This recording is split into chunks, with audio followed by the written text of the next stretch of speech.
Hola, mi nombre es Gabriel Escurra de Escuela Digico. En este video les voy a mostrar cómo configurar la aplicación de control remoto para iPad. Ya tenemos un video tutorial de cómo controlar las consolas Digico con iPad. Ese video es antiguo, es cuando no existía la aplicación específica para iPad. Pero no vamos a quitar ese video porque de todas maneras ese mismo mecanismo funciona si en vez de tener un iPad tenemos una tablet que sea Android o con otro sistema operativo, que obviamente no hay aplicación específica para esos sistemas operativos, solamente para iPad.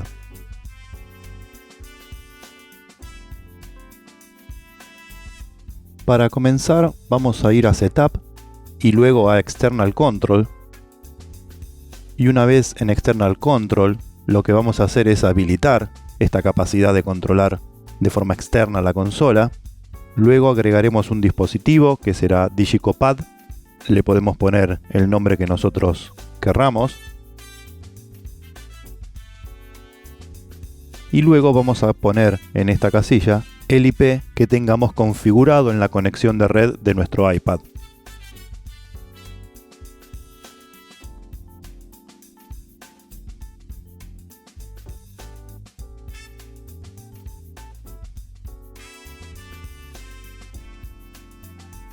Luego vamos a configurar los puertos. Ponemos por ejemplo en envío 8000 y en recepción 9000. Es importante tener en cuenta que estos números tienen que estar cruzados con el iPad. Ahora vamos a ver cuando esto mismo tengamos que ponerlo en el iPad. En envío pondremos 9000 y en recepción 8000. Después de hacer estas configuraciones, habilitamos este control externo. Y una vez que lo habilitamos, cargamos los comandos correspondientes a nuestro modelo de consola. Aquí abajo podemos ver cuál es el IP que tiene nuestra consola. Vamos a necesitar recordar este número para poder completarlo en la aplicación del iPad. Una vez en el iPad, vamos a ejecutar la aplicación Digico SD y acá vemos cómo ya está conectado el sistema porque bueno, una vez que uno se conecta queda como guardado, pero si nosotros tuviéramos otro número de IP, fíjense cómo la aplicación se queda buscando la consola y nunca la encuentra, pero si completamos correctamente todos los datos de IP de puerto de envío y puerto de recepción, la aplicación encuentra de manera inmediata a la consola que nosotros queremos utilizar y luego simplemente con presionar sobre el icono de la consola que queremos controlar, ya ingresamos al sistema y podemos manejar nuestra consola desde la aplicación de iPad. En este ejemplo yo utilicé el iPad conectándose al router de manera automática, no hice ningún ajuste especial en el iPad. Esto hace que el router le asigne un número de IP al iPad. Se recomienda que esa conexión sea de manera estática, es decir, que cuando yo me conecto con el iPad, tengo que decir que voy a poner yo los números de IP que quiero que este iPad utilice en la conexión. La ventaja que se obtiene haciéndolo de esa manera es que si por algún motivo nuestro iPad se desconecta del router y al volvernos a conectar el router le daría otro número de IP, no nos vamos a comunicar porque la consola, recuerden que nosotros en la consola hemos puesto cuál es el número de IP de la conexión del iPad. Entonces, si el router le asignó automáticamente otro número de IP, lo que vamos a tener que hacer es ir a la consola, donde hicimos la configuración de la conexión del iPad, y cambiar obviamente el número de iPad por el nuevo número que le haya dado el router. Para evitar todo ese tipo de situaciones, es que se recomienda hacerlo de manera estática. De todas maneras, cuando un dispositivo se conecta a un router, la próxima vez que se conecte, se le va a asignar el mismo número de IP que se le haya asignado en otras sesiones. Pero la única manera de quedarnos tranquilos que siempre va a ser el mismo número de IP es hacerlo de una manera estática o fija.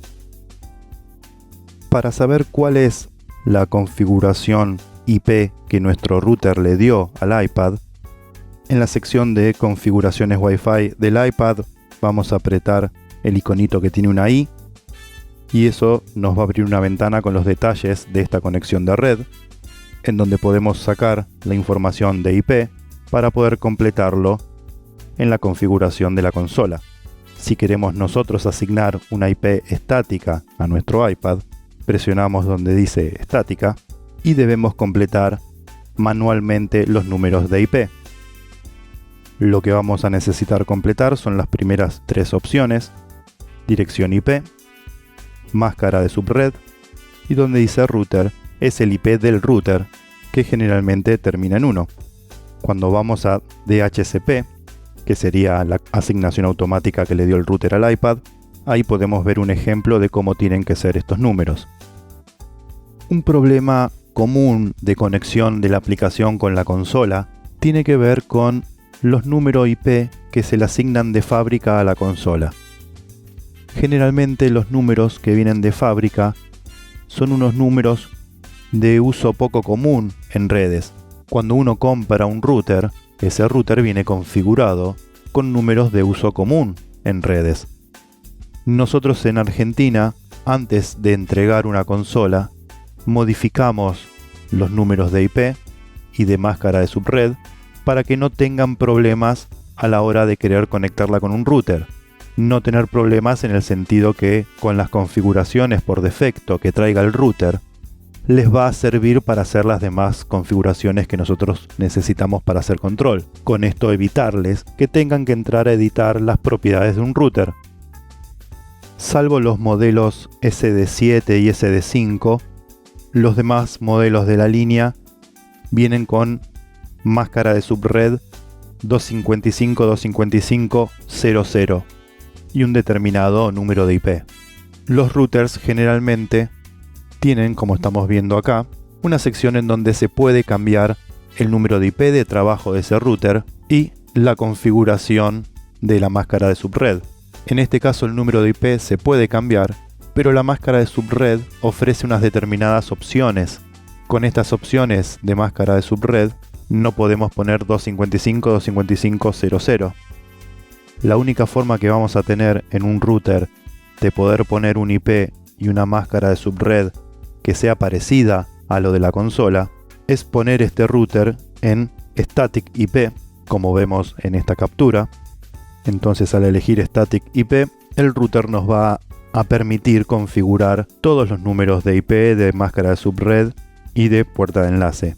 Pero principalmente lo más importante son los primeros dos en este caso, porque no vamos a tener esto conectado a internet ni a nada de eso.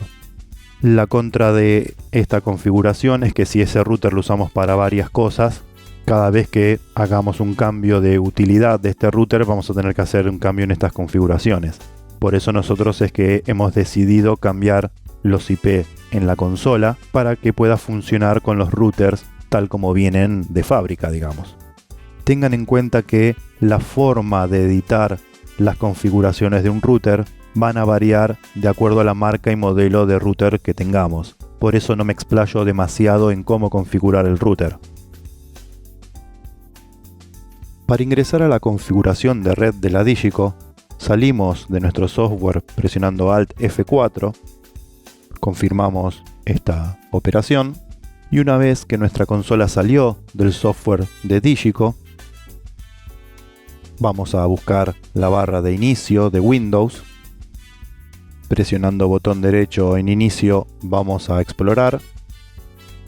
En explorar vamos a buscar panel de control. Luego vamos a ingresar a la parte de conectividad de redes. Y una vez allí, con botón derecho vamos a las propiedades de la conexión de red local. Buscamos el protocolo de internet TCP/IP. Vamos a sus propiedades. Y ahí podemos ver cuál es el IP y la máscara de subred que tiene asignada nuestra consola. Si nosotros cambiamos estas configuraciones y le damos OK, la próxima vez que apaguemos y encendamos la consola, eso se va a restaurar a los valores predeterminados. Para saber cómo cambiarlo y dejarlo de manera fija, consulte con su distribuidor local, porque para ello tenemos que desproteger de cierta manera el sistema operativo de la consola, y eso por supuesto conlleva un riesgo de error por el cual después uno tenga que recurrir a un servicio técnico o a una garantía. Entonces esa actividad siempre hay que hacerla con el asesoramiento y la ayuda de su distribuidor local. Por eso no vamos a enseñar cómo hacerlo en este video tutorial. Espero que este video les haya resultado útil. Cualquier duda me pueden enviar un mail a gabriel@equafon.net y recuerden ingresar en la página de la Escuela Digico para ver otros videos tutoriales y también para inscribirse en los webinars de capacitación Digico. Muchas gracias y hasta un próximo video.